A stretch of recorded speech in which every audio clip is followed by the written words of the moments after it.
দেখেন কি পরিমাণ কুয়াশা পড়ছে, 8টা বাজে।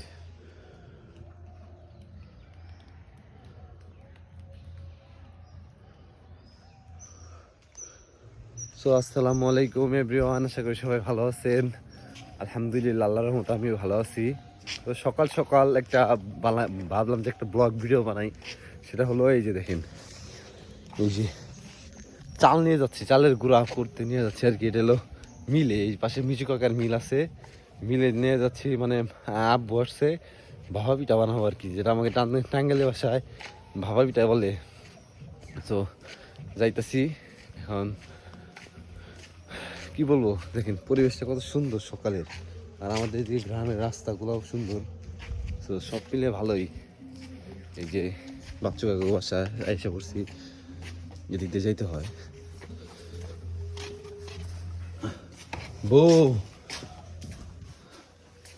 তো ভালোই, দেখেন এই যে তখন লাউ উঠছিল।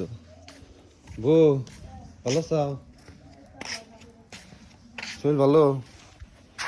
একটা জিনিস মনে পড়লো, এই দেখেন একটা কবুতরের খোপ, যে কবুতর বলতো আগে, এখন এই জায়গায় কবুতর নাই। আর এদিকে জাংলা দেখেন, গ্রামের বাড়িগুলো কত সুন্দর হয়, বিশাল জাংলা থাকে। এই জায়গায় জাংলা মরে গেছে, যেমন সিম গাছ উঠছে। তো এই যে সব মিলিয়ে সুন্দর, সূর্য উঠতেছে।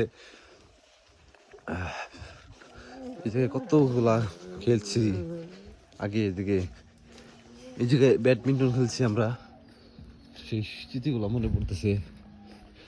তো কতদিন হয়ে গেল, হ্যাঁ, সময় কত দ্রুত চলে যায় আসলে। এটা অনুভব করা যায় স্মৃতিচারণ বা কোনো একটা জায়গা, মাঝে মাঝে ছবি দেখি, তখন মনে হয় যে সময় কত তাড়াতাড়ি চলে যায়। তো এই যে যে পুকুর, এই পুকুরে মাছ মারছি, মিরনদের পুকুর। ওই পুকুরেও হয়েছিল কি, ওই পুকুরে সাঁতার কাটছি, বিশাল বড় পুকুর ছিল ওইদিকে। তারপরে ওই মাছ মারছি, একটা ঝাঁকি জাল দেওয়া মাছ মারছি, ওই জায়গায় ঝাঁকি জাল ছিল তখন মিরনদের। তো সব মিলে ভালোই। দেখেন গ্রামের পরিবেশ, আমাদের গ্রামটা আসলে সুন্দর। আসলে এটা শহরের পাশে, তো মানে শহরের একটা ভাইব আছে, প্লাস গ্রাম ভাইব তো আছেই। আর পাশেই একটু গেলেই নদীর পার, এটা হলো যে ধলেশ্বরী নদী বলে আর কি। তো সব মিলে সুন্দর। এই যে এদিকের মানুষজন যা আছে সব শহরে আর কি। তো ভিডিওটা পোস্ট করি, আবার দেখা হবে। রেখে দিছি চাল, আর এই যে মেশিন ঘর খুলে নাই।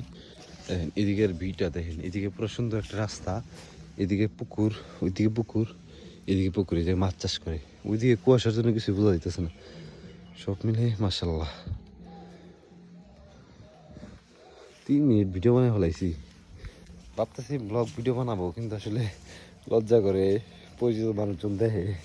আসলে আরো সুন্দরভাবে গুছিয়ে কথা বলতে হইব, কথাবার্তা আরো আস্তে আস্তে হবে ইনশাল্লাহ। যদি এখান থেকে ফেসবুক ইউজ করি বা ঘোরাঘুরি করি, তখন থেকে যদি ব্লগ ভিডিও বানাইতাম, এতদিনে অনেক সাবস্ক্রাইবার ফলোয়ার থাকতো। আসলে সময় স্বল্পতা, ফোন স্টোরেজ নিয়ে করা হয় না।